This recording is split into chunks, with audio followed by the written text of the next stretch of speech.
Vijana wangu ambao mnajiandaa kuingia katika swala zima la ndoa, leo tunaendelea na vipindi vyetu. Imekuwa muda kidogo hatujazungumzia vipindi mbalimbali vinavyohusu ninyi vijana, lakini leo nataka twende tukaendelee katika kipindi mojawapo ambacho kinakuhusu wewe kijana, hasa kujiandaa na maisha yako ya familia, maisha yako ya ndoa. Hicho ni kitu kizuri sana. Leo katika kipindi chetu hiki tutaenda kukuletea series ambayo katika makosa ambayo vijana wengi wanayafanya katika uchumba. Leo tunaenda kuangalia moja ya kosa kwa kina juu ya kuvunja mipaka ya uchumba. Kuvunja mipaka ya uchumba. Kabla tujaendelea na kipindi chetu, naomba niukaribishe kama ni mara yako ya kwanza uweze kusubscribe, lakini pia nakusihi uweze kushare, kulike, lakini pia na kucomment kwenye hiki kipindi kuonyesha umuhimu wa hiki kipindi tunachokitoa. Sasa leo naomba tuende tukaangalie moja kwa moja. Leo tunaenda kuangalia juu ya kuvunja mipaka ya uchumba. Tunaenda kuangalia sababu zipi huwa zinachangia vijana wengi kuvunja mipaka yao ya uchumba. Leo tunaenda kuangalia juu ya sababu kuu 5.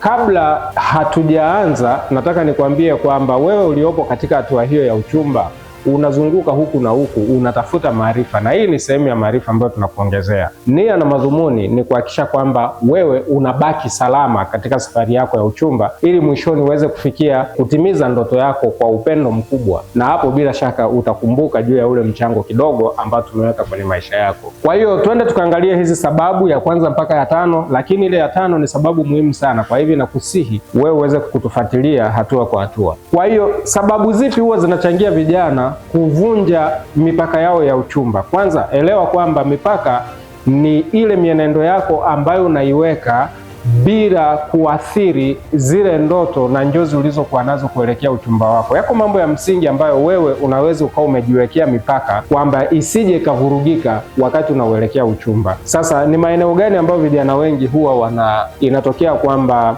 vijana wengi wanasababisha au inasababisha wao kuvunja hiyo mipaka? Jambo la kwanza ni ule msukumo wa kihisia. Unajua, kama kijana, kama binadamu, mambo ni mengi, mwili wako unachemka, unafanya vitu vingi, unafikiria mambo mengi, lakini kumbuka kwamba unazo hisia kama binadamu. Una hisia, unaweza kupenda, unaweza kuchukia, unaweza kuwa na hasira, unaweza kuwa na furaha. Hizo ni hisia, vionjo mbalimbali katika mwili wako. Lakini hivi vionjo usipokuwa umeweza kuviangalia kwa makini na ukaviacha vikakusukuma wewe kufanya maamuzi fulani fulani, unaweza ukajikuta kwamba yale mambo mazuri uliokuwa unayaweka, mipaka mizuri uliokuwa unaiweka, unaweza ukajikuta imevunjwa. Kwa mfano, unaweza ukasema kwamba kijana huyu mwenzangu labda ambaye natarajia kufunga naye ndoa, labda nitakutana naye hasa kimwili siku ya mwisho ambapo jambo letu litakuwa limekamilika. Lakini kwa sababu ya kihisia za kimwili, kadiri unavyozidi kuendelea na safari yenu, upendo wako ama hisia zako za kimwili zinaendelea kujichochea zaidi. Kwa mwisho wa siku unaweza ukajikuta usipokuwa makini, kama ni kitu ambacho ulinuia kukifanya, unaweza ukajikuta mwishoni kabisa umeshindwa kukifanya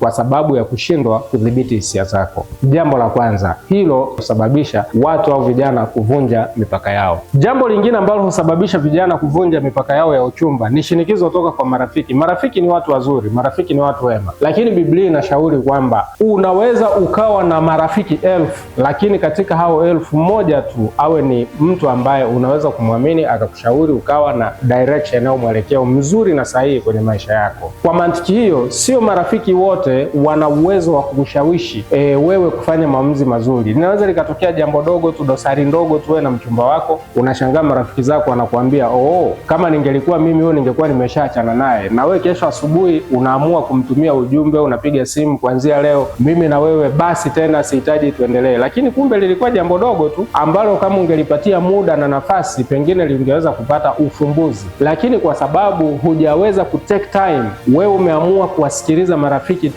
Kwa hiyo marafiki wataendesha maisha yako, na mwisho wa siku kile kitu chema ambacho wewe ulikuwa umenuia kukipata ukashangaa kinaondoka. Na tunayo historia ya watu wengi ambao marafiki walisababisha wakashindwa kufikia safari ya mwisho ya ile waliokuwa wameipanga. Mmepanga safari yenu wawili, lazima kuweza kufikiria jinsi gani muhimu ya kuweza ninyi wawili kukabili mambo yenu yenu kabla ya watu wengine wengi hawajaingia kwenye ile safari yenu, kwa sababu hawajui jinsi mlivyoanza, na pia mwisho wa safari yenu pengine hawajui mnapoelekea kiusahihi. Kwa hiyo ni sababu ya pili. Sababu nyingine ya tatu ni kukosa maono ya uchumba wenyewe. Kwa hiyo tunasema siku hizi wako watu ambao wanaingia kwenye uchumba lakini wana sababu mbalimbali. Kuna mwingine labda amekuona wewe unatoka familia ambayo ni familia ya inayojiweza, familia ya kitajiri. Kwa hiyo anaweka mkakati ili aweze kuingia na yeye aweze kuwa sehemu ya kile ambacho anadhani kwamba kwa kuingia kwa gia hiyo ya uchumba anaweza kukipata. Lakini kuna wengine tu kuchumba hajajiandaa vizuri, anaingia kama sehemu anayoona ya kujipa starehe, burudani na kitu kama hicho, au kupata mtu wa kuweza kumliwaza mawazo yake. Kwa hiyo mwisho wa siku ni kwamba uchumba ule unakuta hauna maono ambayo ni sustainable au maono ambayo ni endelevu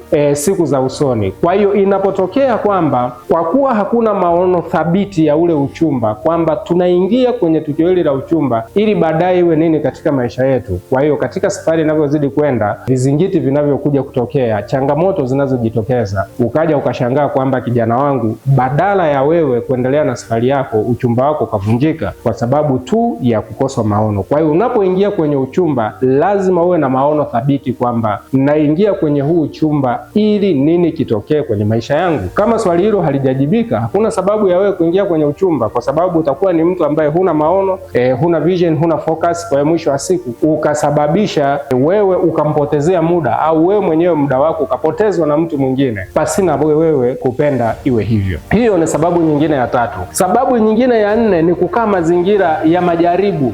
Tuchukulie mfano kwamba wanafunzi ambao wako vyuo vikuu au wanafunzi ambao wako katika vyuo vya kati au wanafunzi ambao wako katika maeneo mbalimbali wanajifunza au wanasoma, au watu ambao wako kwenye mazingira fulani fulani ya kazi. Unajua kwamba kama mazingira unayoishi wewe usipoweza kuyakontrol vizuri, yanaweza yakakusababishia changamoto. Ndiyo unapata nafasi ya kukaa na mchumba wako, kushare na mchumba wako mawazo mbalimbali, lakini kuna nyakati ambazo kama uko chuoni unaweza ukapata nafasi hata kwenda naye sehemu nyingine yoyote ambayo hakuna mtu yoyote ambaye anawafahamu, ambaye atakuwa anawaona. Kwa hiyo mazingira ambayo unaweza ukayaweka yakawa hatari sana, mwisho wa siku yanaweza yakasababisha wewe ukavuruga kitu kizuri ambacho ulikuwa umenuia kukifanya. Kwa mfano, wewe kama hujanuia kupata mtoto wakati ama kabla ya kufunga ndoa, lakini mazingira yakiwa hatari sana, yanaweza yakasababisha kitu hicho kikatokea, na kitakapotokea maana yake ni kwamba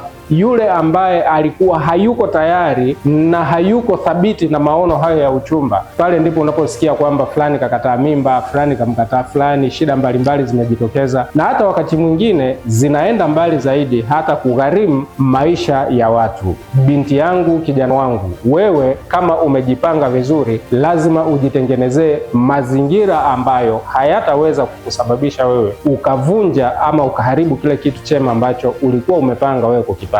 Hiyo ni sababu nyingine ya nne ambayo hupelekea vijana wengi uchumba wao kuweza kuvunjika. Sababu nyingine ya tano na ya mwisho ambayo nilikuwa nimekuahidi kwamba ni sababu muhimu sana ni mawasiliano yasiyo rasmi au mawasiliano yasiyo ya wazi. Mawasiliano ni kitu muhimu sana, lakini mawasiliano yasipokuwa ni mawasiliano ya wazi, mnawasiliana kwa sababu gani? Mnapigiana simu kwa sababu gani? Mnatumiana ujumbe kwa sababu gani? Mawasiliano yenu sio ya wazi. Mawasiliano yenu mnakutana, labda kama ikitokea kwamba labda ni wachumba ambao ni sahihi, mnaweza mkawasiliana hata wazazi wenu wakiwa wanawasikia, au mkiwa nyumbani pamoja na wazazi wenu, sababu ninyi ni wachumba, hamna shida tena kama wazazi wanafahamu. Lakini mawasiliano yasipokuwa ya wazi, maana yake ni kwamba kama mmoja anaweza akawa yuko radhi mawasiliano yao wazi, lakini mwingine hayuko radhi, maana yake ni kwamba jambo dogo likitokea, mtu anajipa confidence au anajipa kujiamini au anajipa imani kwamba hata hivyo uchumba wetu huu sio watu wengi wanaujua, watu wengi hawafahamu, marafiki zangu hawafahamu, wazazi wangu hawafahamu. Kwa mantiki hiyo inakuwa ni rahisi mno kusema kwamba naachana na jambo hili, kwa sababu haoni pressure yoyote au haoni shinikizo lolote litakalojitokeza ikiwa tukio hilo litatokea. Lakini kuna mwingine anajua kwamba leo hii, kwa jinsi marafiki zangu wanavyojua, kwa jinsi wazazi wangu wanavyojua, kwa jinsi watu wote ambao naishi nao hapa katika mtaa wangu au katika eneo langu wanafahamu kwamba huyu ni kijana mchumba wa huyu, huyu. Kwa hiyo ikitokea tunataka kutokea lolote au tuseme kwamba uchumba ule unataka kuvunjika, mtu anaanza kuwaza juu ya shinikizo ambalo linaweza likajitokeza yeye likampata katika hilo tukio ambalo anataka kulifanya. Kwa hiyo akiwaza tu hilo, confidence yake inashuka ama kujiamini kwake kunashuka, anakuwa ni mtu ambaye sasa anakubaliana na utaratibu ambao upo au mliokubaliana ninyi kama wachumba. Tunakushukuru sana kwa kuweza kutufuatilia. Nataka niseme kwamba hapa tumeangalia juu ya sababu mbalimbali ambazo zinaweza zikasababisha uchumba wenu ukavunjika, lakini katika kipindi kinachokuja tutaenda kuangalia juu ya jinsi ya kutengeneza utaratibu ambao utasababisha ninyi msipate sababu za kuvunja uchumba wenu. Tunakushukuru sana, na niseme kwamba kama ni mara yako ya kwanza, tunakukaribisha uweze kusubscribe. Kumbuka kushare hii link na watu wengine, lakini pia nakuomba uweze kucomment na kulike kuonyesha thamani ya hiki ambacho tunakitoa. Kijana wangu na mwanangu, daima huwa nasema kwamba kila kitu kinaanza na wewe. In that case, it begins with you. Do your best and God shall do the rest. Asante na wakati mwema.